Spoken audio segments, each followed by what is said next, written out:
Les amis, bonjour à tous, vous êtes avec les Galactiques. Comme chaque semaine, on revient sur l'actualité sportive du week-end. On finit notre tour d'Europe en Italie avec 5 pauvres petits matchs cette semaine, à cause du coronavirus notamment. On en parle tout de suite avec Tristan Pubert. Comment ça va, Tristan ? Ça n'est pas la meilleure des formes, forcément, après la situation qui est encore très difficile en Italie. On est obligé de revenir dessus. Alors là, ce week-end, c'était la suite des matchs qu'il y a eu le week-end dernier, Exactement. forcément à cause de ce coronavirus. Tous les matchs étaient à huis clos. On a une situation délicate. Alors, il y a une réunion mardi entre le gouvernement italien et toutes les instances du football de Serie A, Serie B, Serie C pour mettre les choses au clair. Le pays, on rappelle, il est en quarantaine dans le nord de l'Italie. Il y a 10 millions de personnes, notamment à Milan et à Venise. Un quart de la population. Ouais, italienne, voilà, c'est quand même assez impressionnant. On a eu un compromis, on va dire, enfin un désaccord total entre le gouvernement et le ministre des Sports qui a ordonné que la journée de championnat ne se joue pas. Mais Pino, le président de la Ligue italienne, a expliqué que non, qu'il n'y avait pas de décret officiel finalement de ne pas jouer cette journée, du moins les matchs qu'il en restait. Les matchs sont joués dans une situation très délicate. On a vu les matchs à huis clos, c'est toujours pas évident. On a eu le match Parma-Spal qui a ouvert cette suite de journées de Serie A.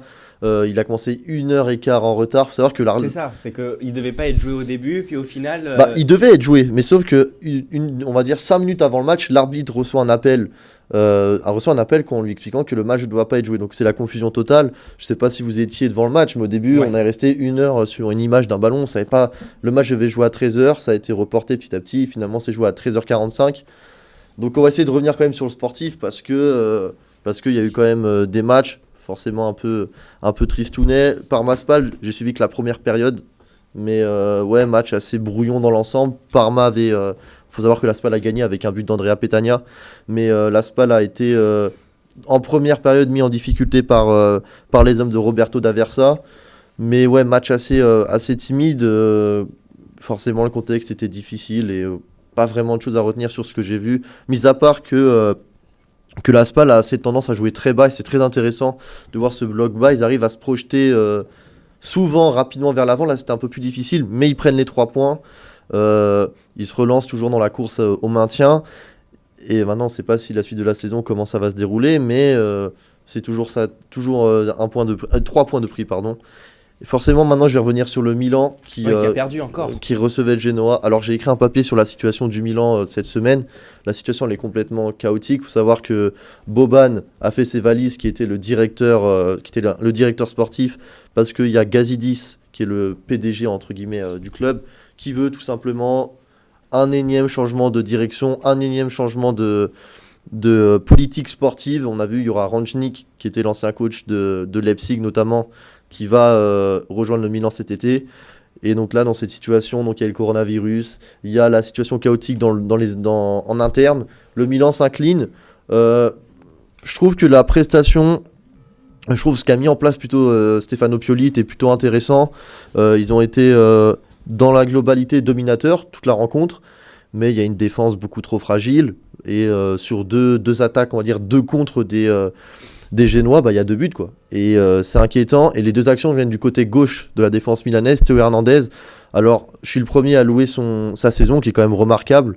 Mais défensivement, c'est assez faible. Et c'est dommage parce qu'en soi, Milan, dans l'ensemble, fait une prestation, c'est triste de dire ça, mais plus intéressante que ces dernières semaines, parce qu'on a l'habitude de voir un Milan sans aucune cohérence dans le jeu. Et là, ils ont fait un match, je trouve, où ils ont dominé. Ils avaient la maîtrise technique, notamment. Mais je pense que dans la tête des joueurs, c'était pas ils étaient pas à fond, quoi. Et puis, il y a une défaite en soi qui vient mettre un énième coup de massue sur le Milan qui traverse une saison très difficile. C'est bête à dire, mais peut-être que pour eux, si à la fin de saison, si la Serie A s'arrête, ce serait une bonne nouvelle parce que tout va mal. Et puis là, ils s'éloignent grandement des places européennes. On devrait normalement, à moins d'un bouleversement, une fin de saison sans Europe. Donc défaite un peu décevante. On a eu la réduction du score d'Ibrahimovic. Mais moi, je voulais juste vite fait parler de Stefano Pioli. Alors j'étais dubitatif sur sa venue en octobre. je trouve quand même qu'il fait du bon travail. Faut comprendre le contexte. Il a pas des joueurs de grande qualité dans son équipe.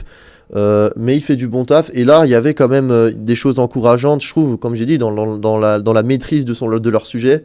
Maintenant, il y a des fêtes et voilà, le contexte est difficile. Donc, on va dire que après la pluie vient le beau temps, on espère, du côté de Milan. Je vais parler de Udinese-Fiorentina qui était le match à 18h. Alors, un match lui aussi donc à huis clos. Score final 0-0, une prestation très très brouillonne. Alors, beaucoup de duels, gros impact physique des deux équipes, mais voilà, prestation. Bah voilà, il y avait pas beaucoup. Il y a aucune des deux équipes, ni l'Udinese et ni la Fiorentina qui a pris le dessus techniquement. C'était très brouillon et j'en reviens sur le 3-5-2 mis en place par Iachini du côté de Florence, qui est assez décevant. Je trouve que ça fonctionne pas et la pointe à deux. Chiesa, il est perdu. Pour moi, c'est pas un attaquant de pointe, c'est un ailier. Et même déjà que ailier, il est suffisant, il est très suffisant. Pour moi, on attend beaucoup plus de ce joueur qui va aller vers ses 23 ans. Donc, il arrive à un âge, on va dire, important d'un joueur et il n'a pas encore fait. Il a fait 6 mois complets depuis le début de sa carrière.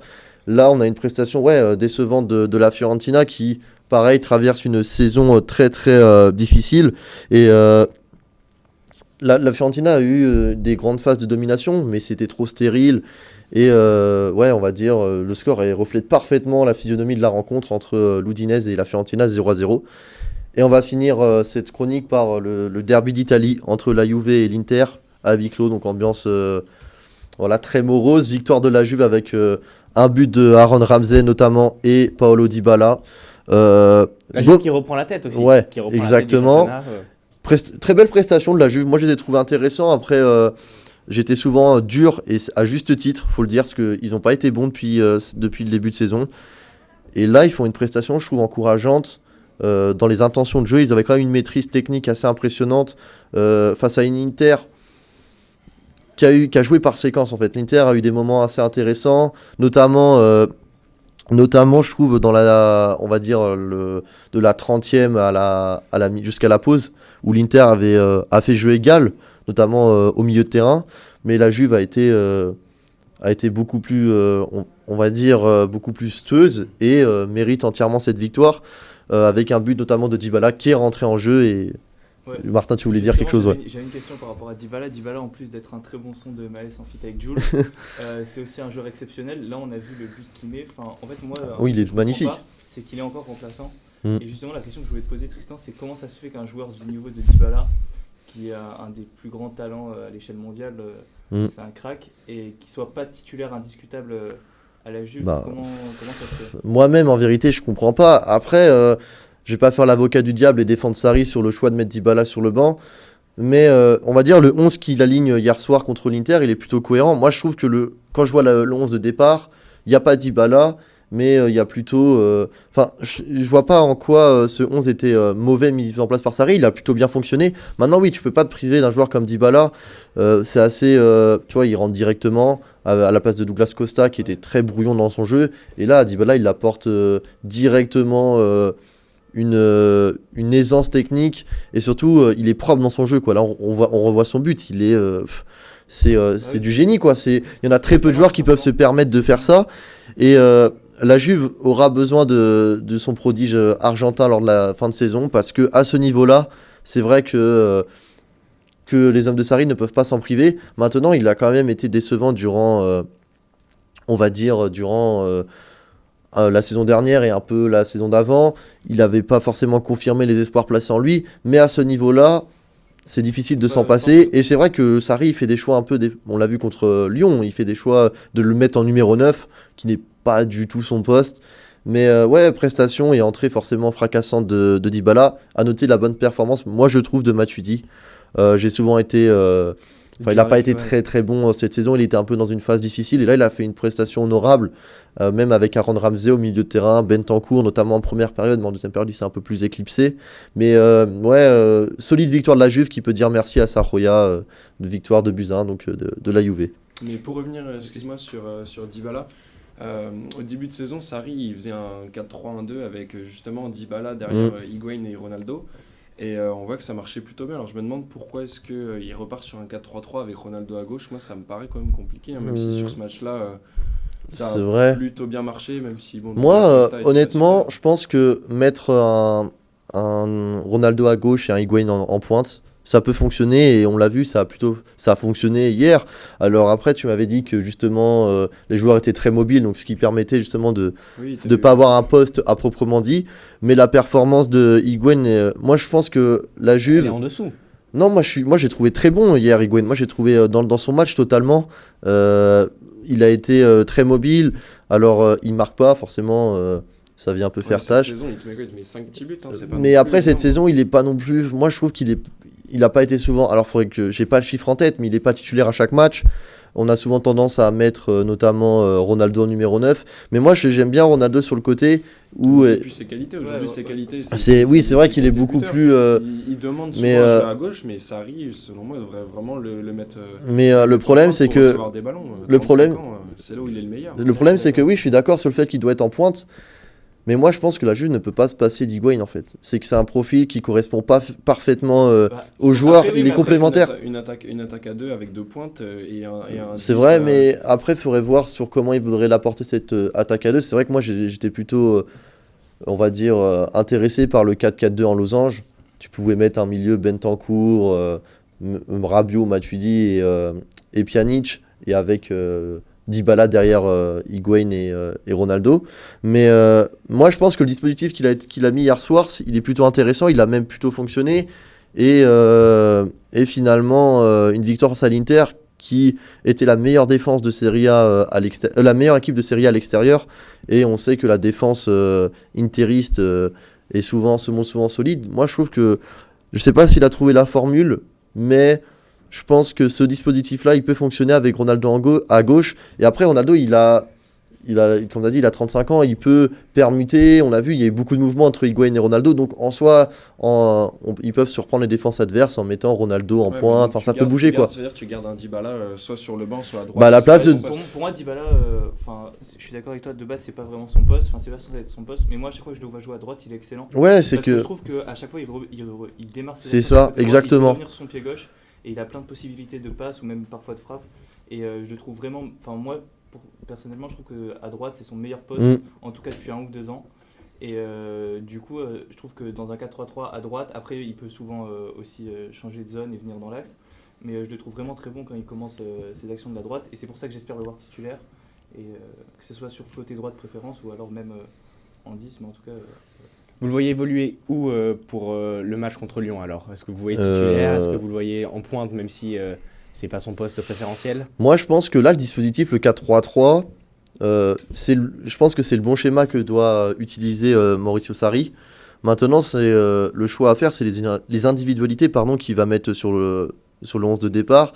Là, s'il part avec ce dispositif, on va dire les mêmes joueurs et un Dybala à la place de Douglas Costa, moi je pense que... Tu le vois remettre Bentancur sans Pjanic. Bah après, ouais, c'est vrai qu'il y a Pjanic qui va faire son retour. Bah tu peux le mettre, Pjanic, à la place... moi, on va dire qu'il y a eu Ramsey qui est sur une bonne forme, qui a fait un bon match. Si tu mets Ramsey, si tu mets Dybala, à la fin... Mais non, tu peux mettre un Ramsey, Matuidi. Je pense que Matuidi, contre une équipe comme Lyon, qui va jouer sûrement totalement décomplexé, s'il y a le match, bien sûr, il faut garder ce milieu, ce style de profil au milieu de terrain, et tu mets un Pjanic à la place de Bentancur, qui pour moi n'est pas forcément... qui est inconstant, on va dire, cette saison, l'Uruguayen. Super, merci beaucoup les gars. C'est fini notre tour d'Europe en Italie. On passe directement à la prochaine vidéo avec l'interview de Samir Djebali. C'est les galactiques dans le vide pour la tout casser. Je vais la faire classique. J'appelle